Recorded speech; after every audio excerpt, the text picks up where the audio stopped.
All right, so let's look at our situation that we got here. Everybody, you should have read it already, right? Yes? Okay, so let's read it. It says, Matthew and Tyrell go where? On a college tour. We don't care what he went with. While on campus, Matthew purchased what? 2 shirts. 2 t-shirts and what? A hat. And a hat. How many hats he bought? 3 hats? How many hats he bought? 3. How you know he bought 1 hat? It says a hat, right? So how many items did he buy altogether? He bought 3 items. He bought 2 t-shirts and a hat. And how much did he spend in total? $33, okay? So now, you take the money that he spent on t-shirts. You take the money that he spent on hats. You add it together, and that gives you $33. Does that make sense? Okay, so now let's keep going. So Tyrell purchases what? 3 hats and 1 t-shirt for how much? Okay, how many items did he buy? He bought 4 items. He bought 3 hats and just 1 what? T-shirt. How much did he spend in total? $39. Now here's my question. Is this a true system? What did we say have to be true in order for something to be a system? A common unknown. They got to have common unknowns. What is it that we don't know? How much the hats cost and how much what? T-shirts, hats. And it's important to know that the both of them bought them from the same place, right? So we know we're spending the same amount for each one, all right? All right, so it says Matthew and Tyrell paid the same unit price. What is a unit price? The price of what? A single item. Absolutely. It's the cost for one. Are you guys with me? So if somebody asks you, what is the unit price for something, Nathaniel? When they say, what is the unit price? They're asking you how much it costs for one of those items. Are y'all following? All right, so let's go. So we need to write a system of equations to represent this situation. Let's first define our variables because we can't write a system unless we define our variables first. So what are our variables that we commonly use? X and what? Y. So let's note that. Let's put X. Matter of fact, let's just put it here. X and then Y. And let's define our variables. So what are our variables going to be? We're going to have our X represent cost per shirt. Why am I saying cost per shirt? It's the cost of one. I want to know how much one shirt costs. And so then what would Y be? Cost per hat.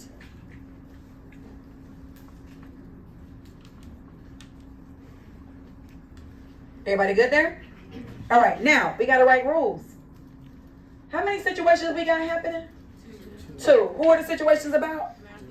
Matthew and Tyrell. So let's make one rule for Matthew. Let's make another rule for Tyrell. Matthew. What do we know about Matthew? He bought 2 shirts and a what? And a hat for a total of $33. So help me. How do I write that? Look at what we got. How do I write that? 2 is correct. 2 what? Why X? Because so 2 is the amount or the cost? It's the amount. Don't do that. Just stay. Don't feel away. I saw your face. So 2 is the amount of shirts that Matthew bought, right? But do we know how much each shirt costs? So then 2X, because it's the cost per what? Shirt. So let's just assume, we're just guessing, right? Let's say, which we know that's not true, but let's say he bought 2 shirts at $5 each. What would we do? 2 times 5, it would give us what? 10. So 2 would be the number of shirts, $5 would be the cost per shirt, and then altogether 2X would be 10, which means he spent $10 on shirts. Does that make sense? Does that make sense? Yes? Okay, what's the rest of this though? So you got 2X, because that's 2 shirts at X dollars per shirt, and then what? Plus what? 1Y. Why do we add? Because it's all together is going to equal 33, right? I'm taking what he spent on shirts, what he spent on hats, adding it together in order to get this total 33. So what's this part? Equals what? 33. Are we good with that? Yes. Does that make sense? What form is this function in? Standard. Standard form. But why? Because we got two what? Per shirt, per hat. Two what? Two constant rates of change, don't we? Yeah. He's spending some amount of money per shirt on this and some amount of money per shirt on this. That's two constant rates of change. Are y'all following me? All right, let's go. So go ahead right now for me and build out Tyrell's equation. What we gonna get for Tyrell? What are we gonna put down for Tyrell? 1x plus 3y. 1x? I thought it was 3. I don't know. No, because he bought one t-shirt. And you said X was the cost per shirt. Good. So I heard somebody say they thought it was a 3. If I put a 3, what do I have to put next to the 3? A y, because it's 3 what? Hats. Are y'all with me? So we could write 3y plus what? 1x equals what? 39. That's the same thing, isn't it? That's good. Any questions on that? Give me a different way I could have written the same thing. 1x plus 3y equals what? 39. Either one of these better than the other one? No, they're the same thing. Any questions? We've done half the battle. Because the hardest part is going to be writing your rule. You got to write your rules for your situation. They're not going to give us what the rules is. I mean, sometimes. But most of the time, they're not. They're going to give you a real world situation. And they're going to say, write a system to represent this situation. Well, bam. We just wrote a system. We just wrote it. Are y'all with me? Then they're going to come back later and say, solve the system. So what options do I have now? What options do I have to solve the system? What options? What can I use to solve a system? I could use a what? I could use a table. What else could I use to solve a system? I could use a graph. What else could I use to solve a system? Substitution, or I can use what? Elimination. So I got 4 methods. Which one am I probably not going to use? The table. Why not the table? It's going to take me a minute. Right? Because watch this. What is unknown? The cost per shirt. It may not be $1 and $2. It might be $15 and $25. $15. How long are you going to be sitting here? Because it could be, you got to try them out. 15 and 1, 15 and 2, 15 and 3, 15 and 5. Okay, that's not it. All right, let's scrap it. Maybe if I do 10 and 1, 10 and 2, because it's a combination for each one and they got to match both of them. You're going to be there all day trying to do a table. That's crazy. Right? Now, if it's simple situations, go for it. But there's a lot going on. You know what I mean? Then you got to, once you do that, now you got to make sure it matches the next person. So you got to do 2 separate tables the same way. That's a lot. Right? So can we use a table? Yeah. But is that the most efficient way to do this? No. We probably get it better going the other ways. Right? So what other option we got? We got table. Okay, maybe. What else we got? Graphing. What must we do in order to graph something? We want a slope and a what? And a point. What form will give us a slope and a point? Point slope or what? Slope intercept form, right? So if I want to graph this, what do I first need to do to these rules? Put them both in what form? Slope intercept form. And that's why we learned what we learned weeks ago, right? How to change from one linear form to the other, right? Why? Because there was going to come a time when we need to change these things to slope intercept form. Break my rule out with my dollar. Okay, I'm just saying. And I want it today. All right, so watch this. So let's graph. Let's use graphing as one of our methods. So what we want to do is we want to change these both to slope intercept what? Form. So in your notebook, open up your notebook. Open up your notebook. And I'm just going to put it, not down.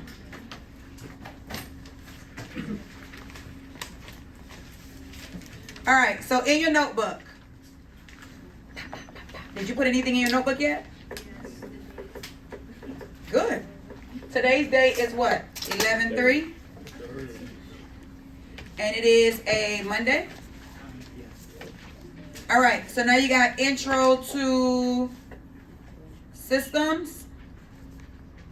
And we're talking about Matthew and Tyrell.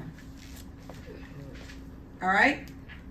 Now, what are we going to do? We're going to graph these, but to graph, we need to first put them in slope-intercept form. So, let's start with what we got. We got Matthew is 2x plus 1y equals 33. And what do we have for Tyrell?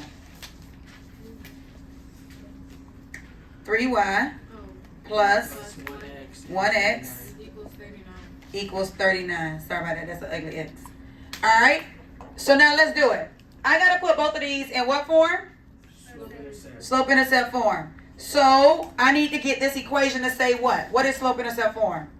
Y equals mx plus b. So I want the y by itself, right? All right. So let's get this y by itself. I'm going to draw my squiggly. What is around my y that I need to get rid of? I want this thing to say y equals with nothing else. 2x and what? 1. And that 1, right? Which one am I going to get rid of first?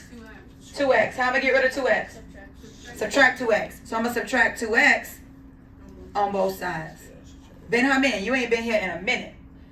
You got to put your feet under your desk, baby. Sit up straight. Focus. Talk to me. Give me some engagement. All right. Now, what do I write here, people? What do I got left? 1y equals. Okay, I could put 33 minus 2x, or I could put, no, because you can't subtract them because they're not like terms, right? If you would have had 33x minus 2x, then you can put 31x, right? Negative 2x, what? I heard you. That's why I was pointing, waiting for you. You ain't say nothing else. Negative 2x, what? Plus 33. I could write it, right? Like Maddie said, I could just put 33 minus 2x. But then I'm still going to have to clean it up and switch them around. So why not just write it that way the first time, right? So what am I going to put? Negative 2x plus 33. The 33 is positive, still positive. The 2 is negative, still negative. Are y'all with me? Yes? Now what's my last step? Division. What am I dividing by? 1. I'm dividing everything. 1, 1, 1. Right?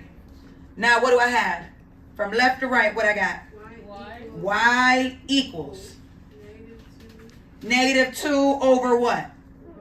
1x plus 33. Because 33 divided by 1 is just 33. Does that make sense? Yes. Is it in slope-intercept form now? Yes. Can I identify my m and my b? Yes. What's my m? Negative 2 over 1. And what's my b? 33. Question. What's the same as down to right 1? Up to right 1? Left 1. Left 1. 1 negative, 1 negative. Negative over positive is the same as positive over negative. Are y'all with me? These are my options. Any questions? Everybody good there? Yes or no? Yes. Can we move on to the other one? All right. So we're done with that one. Now let's do this one.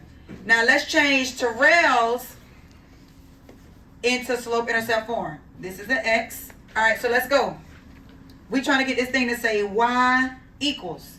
So I don't want what? What do I want to get rid of? 3y. Oh, wait. Ooh, what do I want to get rid of? 3 and 1x. Which one I'm going to get rid of first? 1x. How am I going to get rid of that 1x? Subtract. And what if I do to one side? I must do to the other. So minus 1x. Those cancel out, right? Read from left to right what I got, people. 3y equals negative 1x plus 39. Does that make sense? Not done yet. Still got to get rid of something. What I got to get rid of? 3y. That 3y? I want to get rid of the whole thing or just the 3? Just over 3. So what's the relationship between the 3 and the y? How do I undo that? Division. So I'm going to divide everything by 3. Everything, everything, everything. What happens to these? Cancel out. Right? What does that leave me? Y equals. Ooh, what's that? Negative 1 over 3x. Everybody see that? Yes? What's wrong, Benjamin? Okay. You understand why it's what it is? Yes? All right, now what am I going to put over here? What am I going to put? Oh, plus Plus 13. 13. What's 39 divided by 3, people? 13. So this is my first rule. This is my second rule. Now what's my M and my B? 1 over 3. Negative 1 over 3. And what's my B? 13. 13. What's the same as going down 1 and right 3? Up 1 and left 3.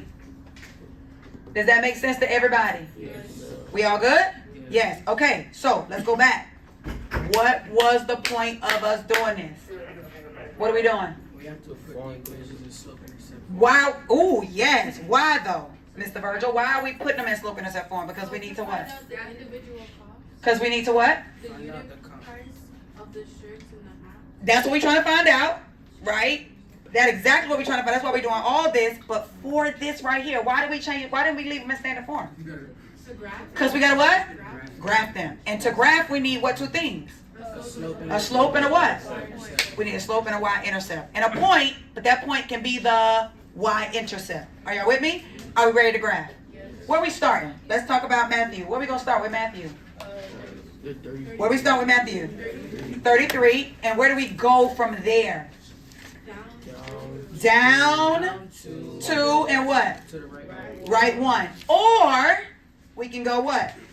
Up 2 and what? Left 1. Everybody, does that make sense? Okay. Then when we get ready to graph for Tyrell, where do we start? 13. And where do we go from there?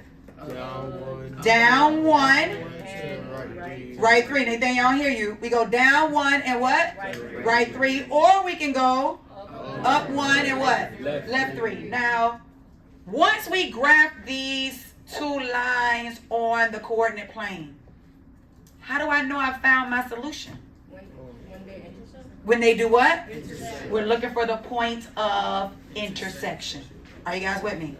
Because the solution to a system is the point they have in common. Everybody follow? Yes. All right, let's get to graphing. All right. Let's analyze our coordinate plane. What do our x's represent? First, let's put an x right here, and let's put a y up here. And let's talk about what these axes represent. The cost per shirt.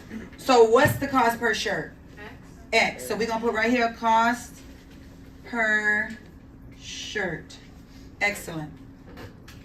What do our y's represent? Cost per hat. All right, so I'm going to turn this sideways and put cost per hat. So we got our cost per shirt. We got our cost per hat. Talk to me about the intervals. So this is 0, right? So talk to me about the intervals, which are the spaces between the numbers. How many spaces are between each line? 5. Oh, there's 5 spaces between each number that we actually see, but our intervals are the spaces between each line. So what's the intervals? How many spaces are between each one of these lines? There's 4 spaces in here. So this is 4, 8, 10, 12, 1. So each one of these are going by what? 1. That's 1, 2, 3, 4, and this is what? 5. Does that make sense? Yes? 6, 7, 8, 9, 10. Does that make sense? Hello? Yes. Yes, so each one of our intervals on the x is going by 1. Are y'all following me? All right. Now look at my y-axis. Talk to me about that. It's going by. It's going by what? Because I'm already at 10 right here. It's going by 10. From here to here. How many spaces? This is 1, 2, 3, 4, 5 spaces. How can you get 10 numbers in 5 spaces? You're going by what? 2s. So this is 2, 4, 6, 8, 10. Everybody see that? Yes? And again, 2, 4, 6, 8, 10. Y'all following me? Yes? All right, so go ahead. Let's darken those lines so those are those are clear. 22, 24, 26, 28, 30, 32, 34, 36, 38, and then 40 is up here at the top. This is our 40 up here. This is 30 out here. 20, this is 10, and that's 0. Everybody with me? Yes. So let's just talk a little bit, because before you graph, you got to really understand what's happening on your coordinate plane. Where are we going to start with Matthew? 33. Is 33 going to fall on one of our lines? No. Where is it going to fall? In between, right? So maybe what we can do is we can create the single spaces in between. Are y'all with me? So if these long lines are our 2s, then could we do this? That's a 1. That long one's 2. This is 3, 4. That's 5, 6, 7, 8, 9, 10. You see what I'm doing? Do y'all see what I'm doing? I'm creating the little lines in between to show 1 unit. Okay? So let's keep doing that, because we got to go down 1. We got to go down 2 from 33. We need all these little spaces. So let's plug them in. That's 11, it's 12, 13, 14, 15, 16. I'm making the even numbers a little longer. 18, 19, 20.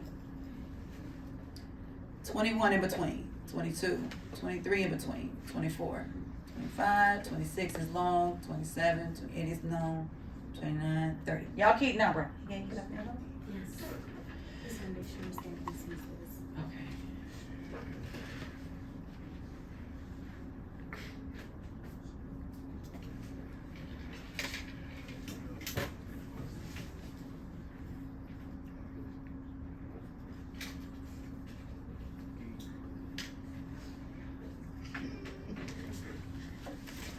Y'all finish?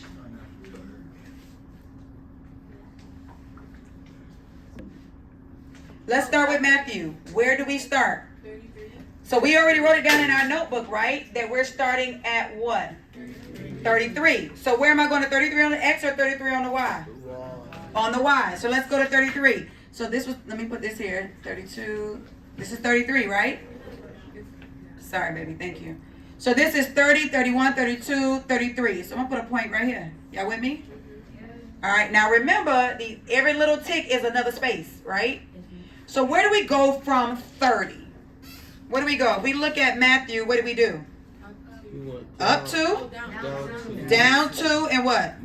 Right 1. Down 2, right 1, right? So let's go down 2. If we're at 33 and we go down 2, where are we going to end up? 31. So let's go to 31. This is 30. So 31 is here. So down 1, 2. And then we go where?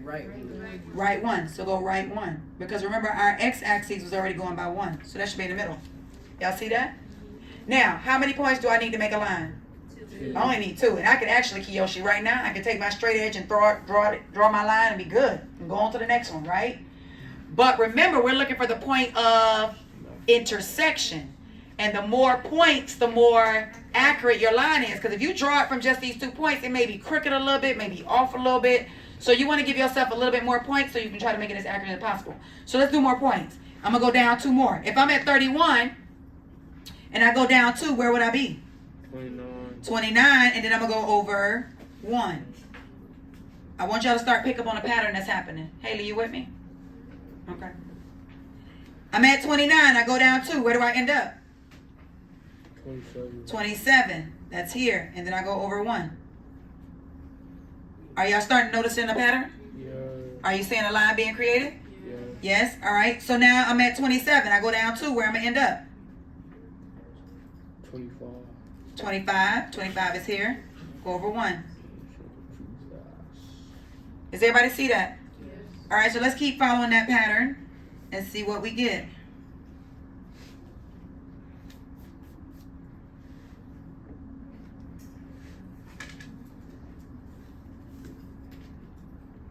Now, do I have to do all these points? No, but the more points, the more accurate your line is. And you're looking for precision when you're looking for a point of intersection.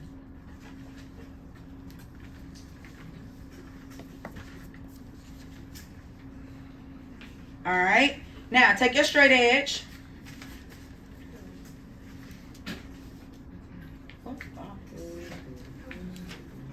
That's what I was trying to figure out. Hold on. Okay.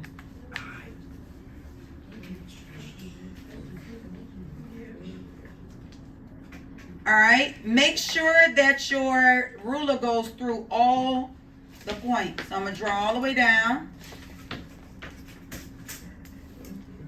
All right. And then guess what I'm going to do? Right here on the bottom, or maybe even on the top, I'm going to put Y sub M.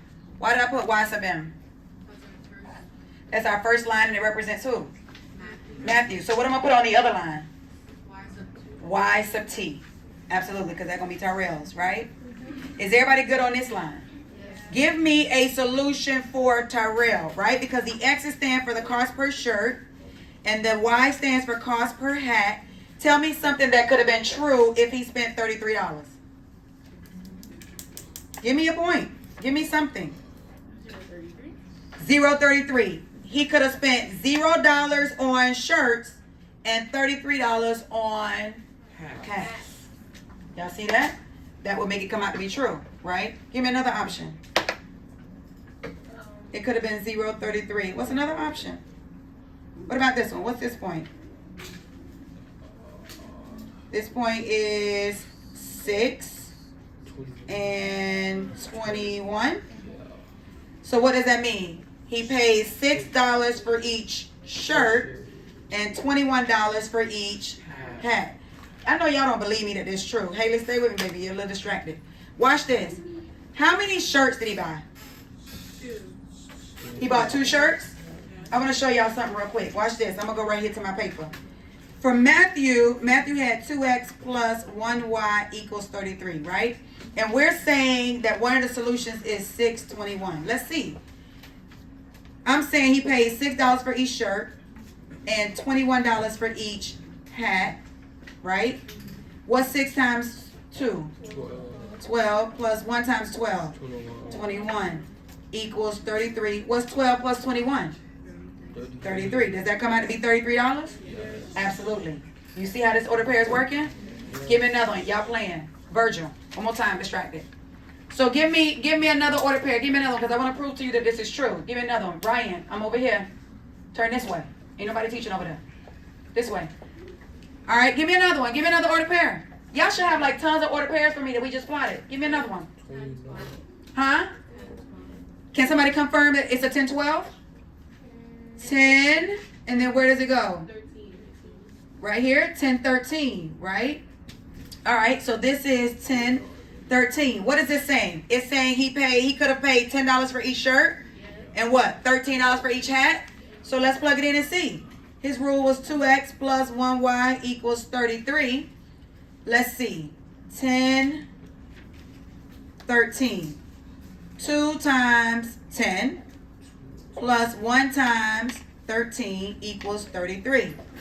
What's 2 times 10? 20. What's 1 times 13? 13. What's 20 plus 13? 33. Could he have paid $10 per shirt and 13 per hat? Y'all see how this working out? These are all the possibilities for Matthew. He could have paid $6 for each shirt and $21 for each hat. He could have paid $10 for each shirt, $13 for each hat. There are so many possibilities, right? So, but what am I looking for? I'm looking for the one they have in what? Common, because that got to be the right one because the prices came out to be correct for both of them. Are y'all following me? Now, what happens when I plug in and say 621 for, let's say, Tyrell? Watch this. I'm going to go to Tyrell, and I'm going to plug in 621 for Tyrell. What was Tyrell's rule? 3y plus 1x equals 39. All right, let's see. 3 times y is 21. Plus 1 times x is 6. 39. So 3 times 21 is what? That's $63. Y'all see that? Plus 6 times 1 is 6. That's 69. Does 69 equal 39? No. So what does that tell me? That tells me that he did not pay $6 for his shirts and $21 for his hats. Are y'all seeing that? Yes. So why does 621 not work for this system even though it works for Matthew? They bought a different number. Because it did not make both sentences what? True. It worked for Matthew, but 621 don't work for Tyrell. And we're looking for the one that works for both. Are y'all following me? Yes? All right, so let's keep going. So does everybody understand why we're doing this?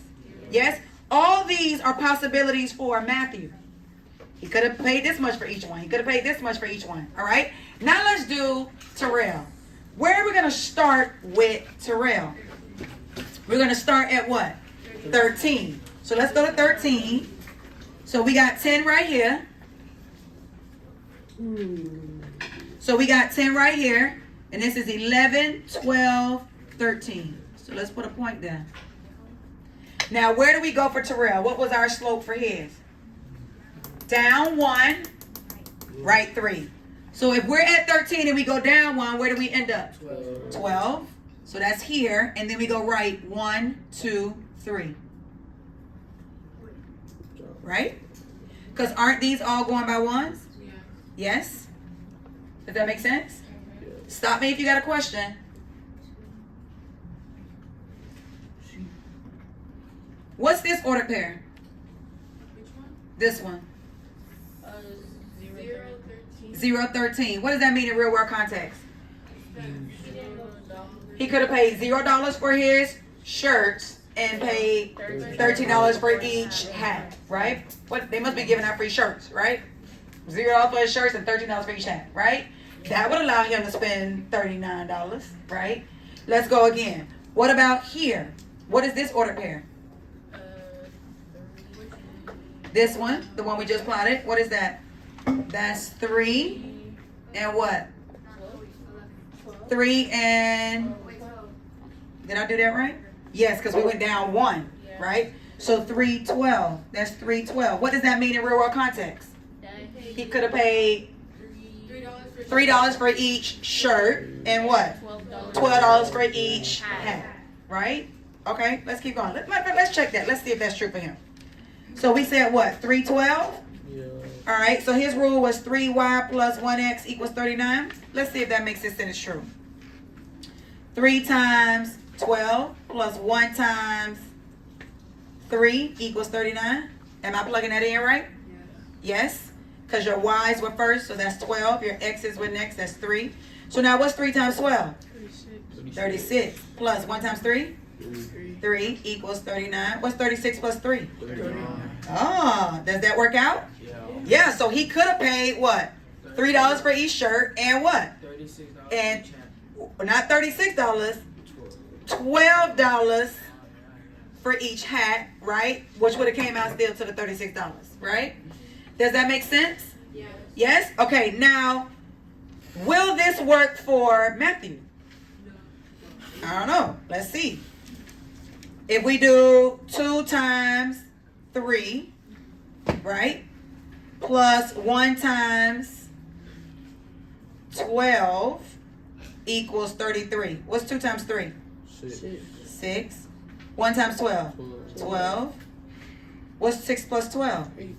18. He spent $33 for that. It only would have came out to be 18. What is this telling us every time we plug this in? That it's not our what? It's not our solution to the system.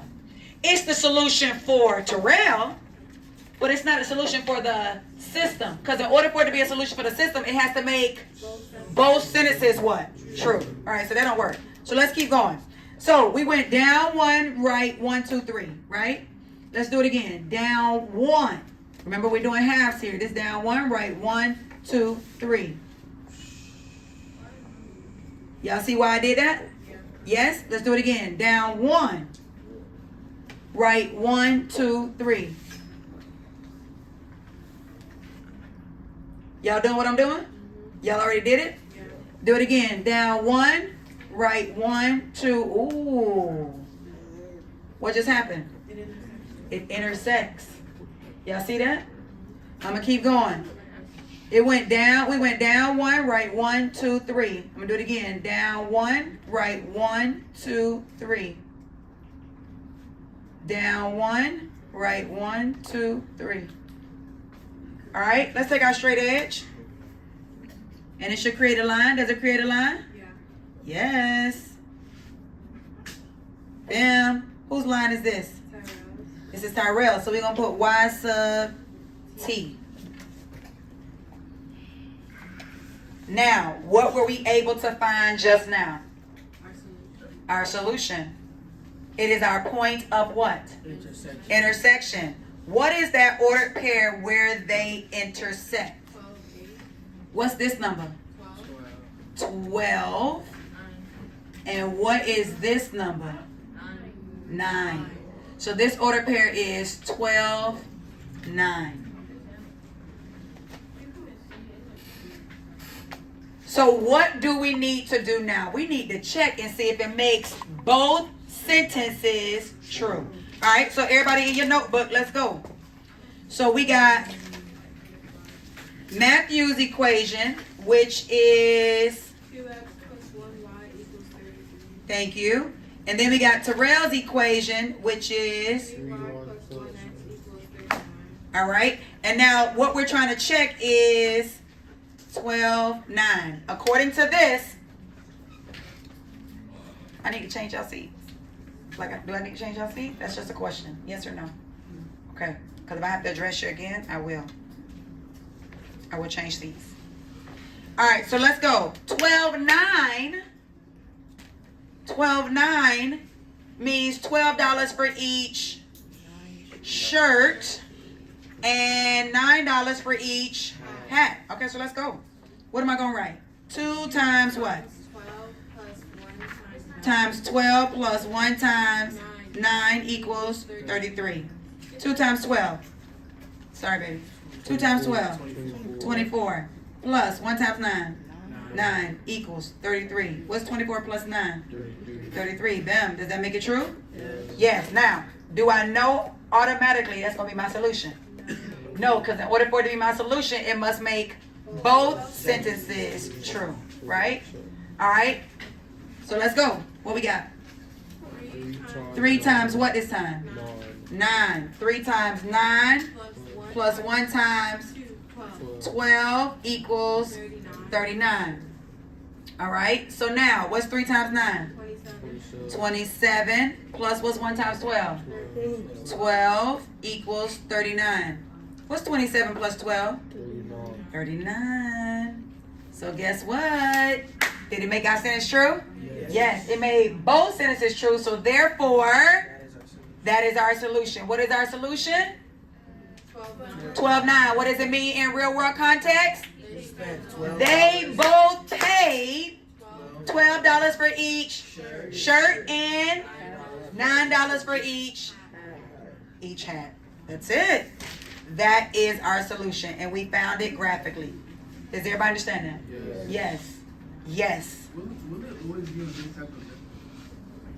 What do you mean on this type of graph? You mean will the scales always be the same? You mean will it always go by 2s and go by 1s? No. So will it ever be normal? I don't know what normal means, because this is normal. I like that you're having that reaction though, because watch this. What does this tell us? Will graphs always be easy to do? No. So remember what I was telling y'all before is that when they ask you to solve this system, do you have to solve it using a graph? You got other options. You got substitution and you got what? Elimination. So depending on what it looks like, I don't want to use the graph. Right? Now, these numbers were simple like we had the first time when we did the other ones, when we did Almeida and Coach. Yeah, let's just knock it out and do it. Right? But in this instance, I might look at that and be like, oh, that's a 33. Anything going by 2s? I ain't doing that. Let me do substitution or elimination. Okay? But I wanted us to go through this exercise because I want you to see that sometimes graphs is easy, sometimes not so easy. And so I want you to see under what circumstance do I use graph or not use graph, right? So now let's look at substitution. Everybody ready? What does the substitution property say? If A equals B, then B can replace the A, right? Now, can we solve a system with 2 unknowns in it? No, we need to get rid of one of these variables, right? And we can either get rid of the variable using substitution, or we can get rid of the variable using elimination. So now let's look at what this says about the substitution method. It says solve the system algebraically using substitution. Be sure to rewrite one equation in terms of either what? X equals or what? Y equals first. Are y'all with me? So when do I use substitution? If one of my equations say either X equals or what? Y equals. Do either of our equations say x equal or y equal? Yeah. Do either one of them say that originally? No, because they're both in what? Standard form, right? But did we change them? Yeah. Yes, we changed them to slope intercept, right? So let's use it. Do we want to use one of them or both of them? Both. Okay, so let's use both. So what is the rule? What is the rule in slope intercept form? Y equals. X plus B. But what is it for our specific problem? Oh, for math. For Matthew, it was 2x 2x. 1y equals 33. no. Wait, no. When we changed Matthew to slope intercept form, what was his rule? Y equals negative Oh, 2 over 1x plus, right, 33. All right? And what was our rule in slope intercept form for Tyrell? y equals negative 1 over 3x plus 13. All right? Everybody see that? Yes. Yes. This is our system, right? Now, why is this ideal for substitution? Because at least one of them say either x equals or what? Y equals. Now, I want you to think about what I'm about to share with you right now. Everybody stop writing for a minute because I want you to hear what I'm saying. What if I would have told you that y equals 33? Let's say this wasn't here. And it said y equals 33. What could we do with that 33? If y is equal to 33, then 33 can replace the y, right? You can substitute it, right? It can substitute the y. So what I would do is if this said y equals 33, I would take this 33, Nathaniel, and I would put it over here and place a y. And so then this equation would say 33 equals negative 1/3 x plus 13. I'm going to say it again because I got people that's distracted. I'm going to do it again. If this would say y equals 33, I can't solve an equation with an x and a y in it. So I got to get rid of one of them. So what I would do, Jay Donna, to get rid of this one, if this said y equals 33, I would take this 33, right? And I would put it right here. If y equals 33, then 33 can replace the y in the other equation. Are y'all with me? So I would take this 33 and I would put it right here. And then my rule would say 33 equals 1/3 x plus 13. Right? Y'all with me? Does everybody understand that? Yeah. Wait, would you put the 13 also for the first one or no? If this said y equals 33 without this, if it said that, then I would just put 33 right here in place of the y. And then it would say 33 equals negative 1/3 x plus 13. I would no longer have a y. I will be able to solve it because it's not two variables, it's just one. Okay? But it don't say just 33. What does it say? It says y equals negative 2x plus 33. Y'all see that? So guess what I'm going to do? So we can't put 13 in place of the other. Not like 13, but like the other problem. You could. You're saying if I didn't have this and it said y equals 13, could I take the 13 and put it here? Absolutely. As long as one of them say y equal or x equal, you can take what it equals and plug it into the other equation to take the place of the variable. So watch this. Since this says y equals negative 2x plus 33, listen, I know this is a complex topic. That's why I'm trying to take my time and give you one problem a day. But I need your undivided attention. Because I'm trying to not lose you and I'm fighting against your attention span. Sit up straight, face me, interact and engage. So I don't lose anybody second quarter. Okay. So if y is equal to this, then this can replace y. Are y'all with me? So watch what I do. If y is equal to negative 2x plus 33, negative 2x plus 33 can replace the y. Watch what I do. Instead of writing y, I'm going to write negative 2x plus 33 in place of y. And then I'm going to put equals negative 1/3 x plus 13. Why am I doing that? Because I said y was equal to this. Watch this. If y is equal to this and y is equal to this, isn't this equal to this? Yeah. Don't that make sense? Yeah. If y is equal to this and y is equal to this, then isn't this equal to this? It's like saying this. If he is the same age as him, and he's the same age as him, then he's the same age as him. Right? Watch this. Let me do it again. Watch this. If I'm the same height as her, right? And she's the same height as Terrence, then what does that mean? I'm the same height as Terrence. I can eliminate the middleman. Are y'all following me? So if this is equal to y, and y is equal to this, then know what that means? These two got to be equal. So that's what I'm doing. I'm setting these two equal to each other. That's substitution. I'm eliminating the y, and I'm substituting it with what y equals. Does that make sense? Yes? All right. So now what do I have? Notice this. How many different variables do you see? Different? Where's the y's? There's no Y. There's no y's anymore. There's only what now? X's. Now can I solve this? Yes, because I only have one unknown. I don't have two anymore. So now I can draw my line, and now I can solve equations with variables on both sides. What do? Variables on one side, everything else on the other. What's on my variable side that don't belong? 33. What's on my variable side that don't belong? 33. I'm going to get rid of this 33. Subtract 33. And whatever I do to one side, I must? So I'm going to subtract 33 here. Draw my line. These cancel out. Y'all with me? All right. So now I got negative 2x equals negative 1/3 x. And now what's 13 minus 33? Y'all got calculators? Don't be guessing. Give me my numbers. Negative what? If you give me a wrong answer, I'm not going to be happy because you got a calculator. 20. Are you kidding me? 20. What? Oh, gosh. 46. Oh, my gosh. What is this? 13 minus 33 equals negative 20. Come on, advanced honor students. All right, we good here? Yes. All right, now I only got variables on this side, so I'm good. Now let's look at this side. This is the everything else side. I don't want variables on this side. Variables belong on this side. So what's on this side that don't belong? Negative 1/3 x. How do you undo a negative 1/3 x?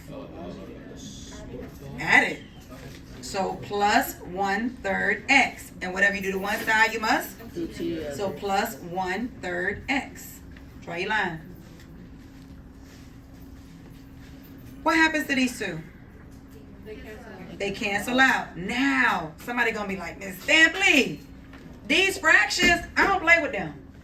I don't like them. That's okay. We got the handy dandy calculator. Let's go. On your calculator, what do we put? Read this for me from top to bottom. What does this say? Negative 2. Stop. What I'm putting in my calculator? Tell me what I'm pressing. 2 plus or minus. Right? Y'all with me? Okay. Now, what does this say? Plus. So press plus. Stay with me, Haley. Then, how do I put in this 1/3? 1 ABC. 1 ABC. ABC 3. And then I press what? Equals. Equals. And what did we just get? Negative 1 and 2/3. Does everybody see that? Negative 1 and 2/3. Now, negative 1 and 2/3. I don't really like that. I don't know, maybe I can keep that. What if I wanted to change it to a decimal? What can I do? But you press the arrow. Okay. Yes. Okay. Yes. Yes. Yes. Press the arrow. All right. So watch this. I could watch this. So this is negative 1 and what? 2/3. Y'all with me? I don't want no mixed number in my equation, right? I either need a decimal or I need a improper fraction, right? So let me go with making this a decimal. Where's the key that says to change something from a fraction to a decimal? Because you got a key. Arrow. It is the arrow. Look at your arrow. Look right above it, the green. What does it say? It says F to D. That's fraction to decimal or decimal to fraction. So watch this. How do we use that? What do we press? Second. Make sure the little thing is up there. And then we're going to press the arrow. Look what it did. What did it just give us? It gave us a decimal. 6, 7. It just gave us a what? Decimal. Are y'all with me? Now watch this. I ain't gonna write that long decimal. 1.6666. I'm not doing that.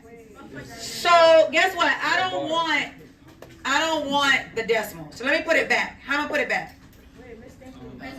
Hold on, I got a question. Wait, can't you like put 1.6 with a hat over it and then you put the 7? You could put, watch this.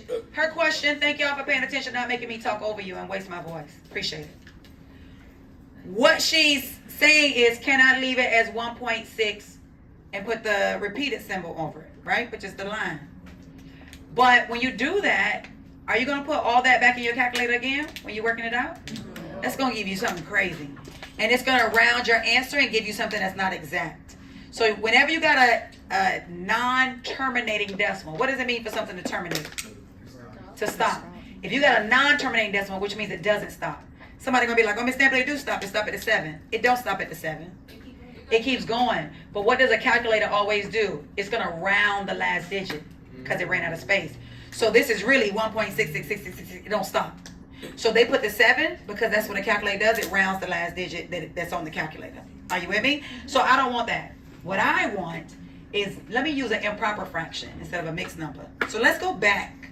How do we go back to a fraction? Second. And then what? Arrow. So it took it back. Y'all with me? Is everybody following? Yes? Now let's make that an improper fraction. Find me the key that gives you an improper fraction. Because there is one. Look at your calculator. Find me the green key. Haley, you too. Find me the green key that gives you an improper fraction. Which green writing do you think is improper? What do you think is improper? RCL. Well, the RCL above that is sum. That's adding up a whole bunch of stuff.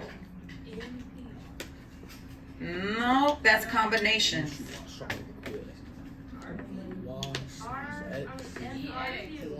Is what? Nope. 1/x. EX. Like exponents? Oh, e to the x power. Nope. 1/x. No, and no. Guess what the key is? FRQ. It's above the fraction key. RCL. Look at the fraction key. What's that?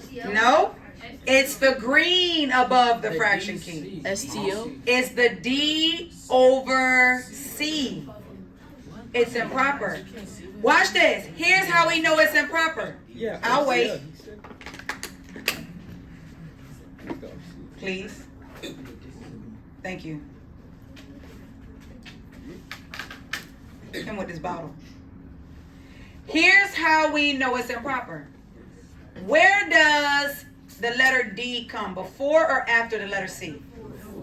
D does not come before. In the alphabet, it comes after. So here's the assumption. The assumption is the further you go, the bigger, the further away, or the larger the number, right? So you normally see a C before a D, right? But the fact that you see a D on top means that you have a bigger number on top. Are y'all following me? So that means you have an improper fraction. No, your denominator isn't first, but it's just saying a bigger number on top. So that's how they represent it. So let's do this. Let's make it improper. Y'all ready? Everybody's doing what I'm doing. Y'all know I can see all y'all, right? Yeah. You didn't know? You think you're hiding from me? I can see you. Miss Hicks, I can see you. So watch. Second. And then press the ABC key. What do we get? -5/3. -5/3. So it just gave us the improper fraction for that. Y'all see that? Yep, I like that. What was the middle finger? Yep. Nope. Ain't the finger. I don't know. I don't know which one. It's this one. It's this one. Goes. All right. So what we got? -5 over what? 3x. Y'all with me? Yes. Ladies, stay focused. Equals -20. Everybody with me? Yes? Yes. All right, am I done? Why am I not done? Because the X not by I still got to get X by itself. Now watch this. Here we go again with these fractions, Miss Stampley. You tripping. What, merch? That's what you said. What is the relationship between the negative 5/3 and the X? What's happening between the two of them? Multiplication. How do we undo multiplication? Division. So guess what I want to do? I want to divide this out. Miss Stampley, but I thought you're supposed to multiply by the reciprocal. You can. But since you got a handy dandy calculator, why are you going through all that? Let's just do this. Watch this. I want to get rid of this negative 5/3. Watch what I do. Get a water. Get a small water. Get it. Now. I'm going to divide by what? Class. I'm going to divide by what I'm trying to get rid of, which is negative what? 5/3. And what do I do on one side? I must what? So do it on this side. Divide by negative 5/3. Oh, Miss Stampley, that looks weird. That looks crazy. That's okay. It's called a complex fraction. But we got a calculator, so we don't care about that. Let's go. I got my complex fraction. What's going to happen to these two? Cancel out. What is that going to leave me? X equals, right? Now, what do we put in the calculator? One piece at a time. What do we put? How do I put that in my calculator? 20 plus or minus. Everybody got it? Now, what are we doing? So put division divided by. Now, now take your time. What am I going to put in now? 5. And then what? Plus or minus, because that's a negative 5. Then what? ABC key, because I'm trying to make that a fraction. And then what? 3. And then what? Equals. What do I get? Yeah, we got 12. We got our X.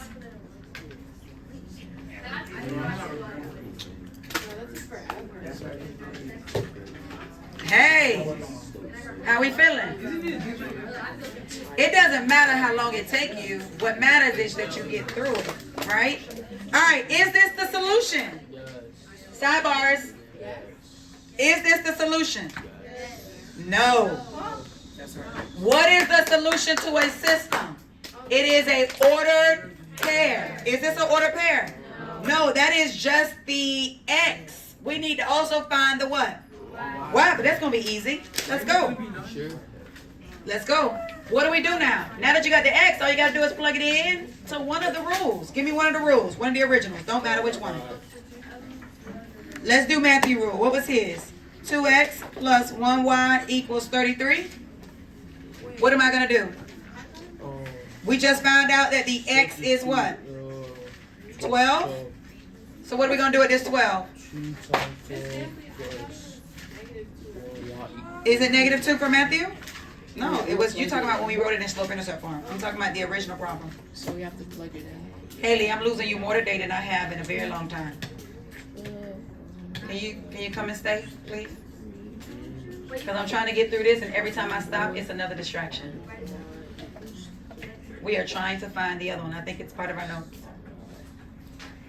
So 2x plus 1y equals 33, right? What am I putting in place of x? 12. Why am I doing this? Because I still need to find my y. So I'm going to put plus 1y equals what? 33. Everybody with me? Yes? All right, so let's go. How many variables do I see now? Only one. Right? So let's keep going. Ryan, 2 times 12. What we got, class? 24. 24. Plus 1y equals 33. What do I do now? Subtract what? 24 on both sides. Minus 24. Minus 24. These cancel out. Now what? 1y. Everybody should be working with me. 1y equals what? 9. Are we done? Can we be done? Okay. What do you want to do now then? Divide. What are we dividing by? 1 on both sides. And y equals what? 9. So could we have been done? Yes. Right? Because what's 1 times y? Y. Isn't that this? 1 times y is y. 1 times anything is that number. So we didn't even really have to go further. We just could have wrote y equals 9. But that's okay because it's the same thing. Divide both sides by 1 and y equals 9. So now, do I know my solution? Yes. Yes. What is my solution to my system going to be? 12 and 9. What if somebody said the solution was 9, 12? Is that okay? No, because that means you paid $9 for each shirt and $12 for each hat. When in essence, you paid $12 for each shirt and $9 for each hat. Any questions? No? Yes. No? Okay. All right. These are different ways to solve. So can we finish so y'all don't have homework? Yes. All right, let's go. I need your attention though. Don't get me distracted again. All right, let's go. Let's look at this last one. So what did we do? We solved it by graphing, and we found the point of intersection. Then we solved it using Substitution.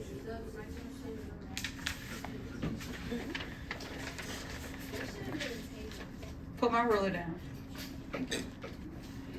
Now we're going to solve it using elimination. Now, what is the goal of elimination? It is to eliminate something. Are y'all with me? All right, so let's go. Elimination. So what were my two rules? So let's look at this real quick. It says solve the system algebraically using what? Charles, stay with me. Using what? Elimination. Be sure to write both rules in what? The same form, and determine what is needed to eliminate one set of variables. Now let's talk about this real quick before we start. Under what circumstances do I get to cancel things out? What has to be true about the two? If I want to eliminate them, I want to cancel them out. They have to be what? They have opposites. Don't they have to be opposites? So if I got a 5x, how do I undo a 5x? Negative 5x. If I got a 2y, how do I undo a 2y? If I had a negative 3y, how do I undo a negative 3y? Positive 3y. So what we know is, in order to get something to eliminate or cancel out, you need opposites. Are y'all with me? So what do we do in the elimination method? We make one of the variables disappear so that we only have to solve for one, right? Because we can't solve an equation with two different variables in the same sentence. So what do? We eliminate one of the variables, so we only have to solve for one. But how do we get one of them to eliminate? We need opposites. Are y'all with me? So let's talk about how to make opposites out of what we got. So let's go. Let's write the rules first. Elimination works best when they are both in the same form. I need them both in slope intercept, or I need them both in standard. Why? Because I need the x's lined up and the y's lined up. Are y'all with me? So I can eliminate them. So let's use standard form since they were already in standard form.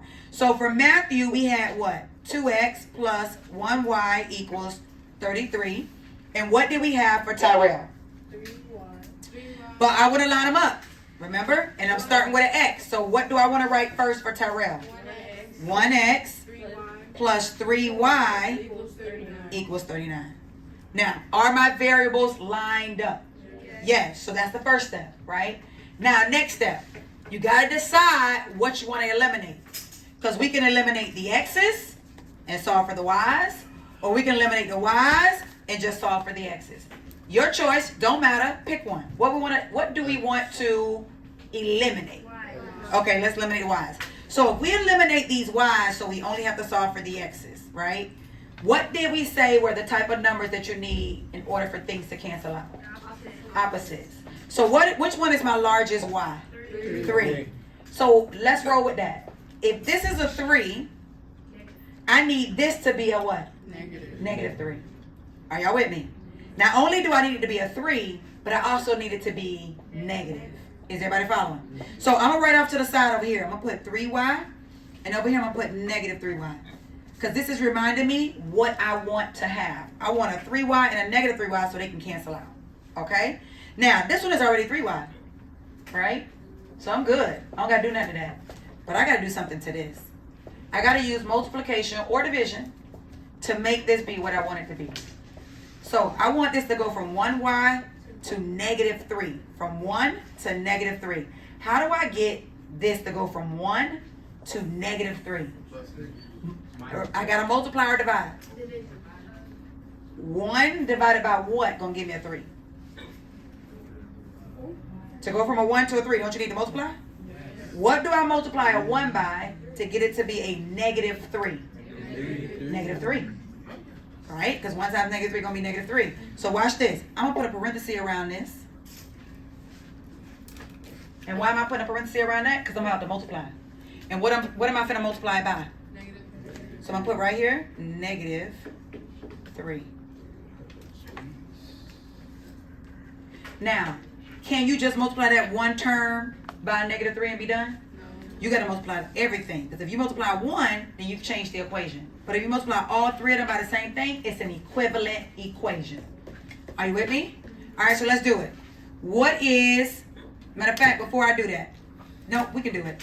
What's negative 3 times 2x? What is it? Negative 6x. So right here I'm going to put negative 6x. What is negative 3 times 1y? Negative 3y. And then you got to keep going. What is negative 3? Y'all got y'all calculators, don't give me no wrong answers. What's negative 3 times 33? Negative 99. Are y'all following? Yes? Does everybody understand why we're multiplying by negative 3? Because we want these y's. We want these y's to cancel out, right? And we can't do that unless we got opposites. So now I'm just going to write down what I got here because I didn't have to change this one. So I'm going to put 1x plus 3y equals 39. Now, what is the other name that I told you they got for elimination? I said there's 2 names for elimination. It's elimination or combination. Absolutely. Thank you for looking in your notes. The rest of them should look in y'all notes. Y'all be like, oh, fall out of space and tell me what it is. No, look in your notes. So, I am about to combine now to simplify this system. Watch this. Draw your line. What happens to negative 3y and positive 3y? Did I get what I wanted? Yes. Those are canceled out. Are y'all with me? Now I just simplify from left to right. Don't give me no wrong answers. Grab your calculator. No wrong answers on this computation. What do we have here? I got 6 negatives and 1 positive. What do I end up with? Negative 5. Look at y'all looking in the sky like waiting for it to fall out the sky. Fall, fall, fall, fall. No. Get your calculator. 6 negative plus 1 equals what? Negative 5 what? X. Watch I get a wrong answer on this next one. Equals negative 99 plus 39. I don't know this. Negative 30. What is it? Negative 66. See? Told you. Negative 60.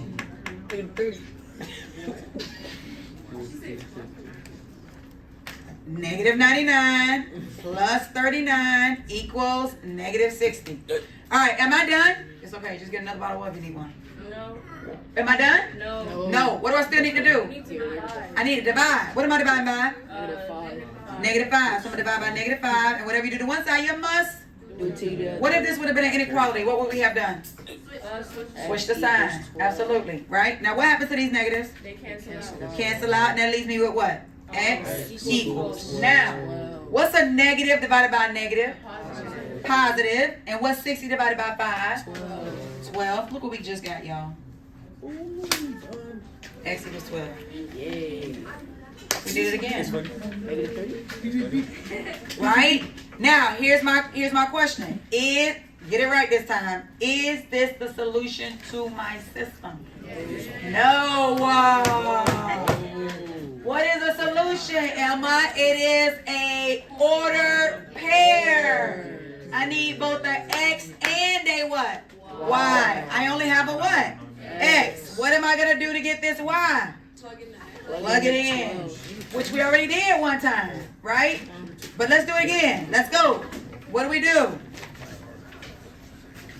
This time, let's use Tyrell's rule. 3y plus 1x equals 39, right? I just found that x is equal to 12. So tell me what to write as my second line. 3y plus 1 times 12 equals 39. Everybody with me? Yes. Then what? 3y. What's 1 times 12? Plus 12 equals 39. All right, what do I do next? Subtract. Subtract. What am I subtracting? 12 on 12 on both both sides. sides. Minus 12 minus 12. Those cancel out. What do I got now? 3y equals, class, 39 minus 12, which is 27. Then what's going to be our last step? Divide both sides by 3. Those cancel out. Y equals 9. We did that. So now what is our solution? 12 and what? 9. What does that mean in real world context? They spent $12 for each shirt and $9 for each hat. Now, stop. Question. No, ma'am. I have a question. Give me 1 second. I have a question. Which method do we prefer? Because do we have to do all 3 methods? No. You ain't doing no tables. What method do we prefer? I heard elimination. What's another one? Elimination. You prefer substitution. Why you prefer elimination? Why? It's easy. Okay. Substitution, you say it don't take long. You say elimination? Why substitution? Nobody prefers the graph?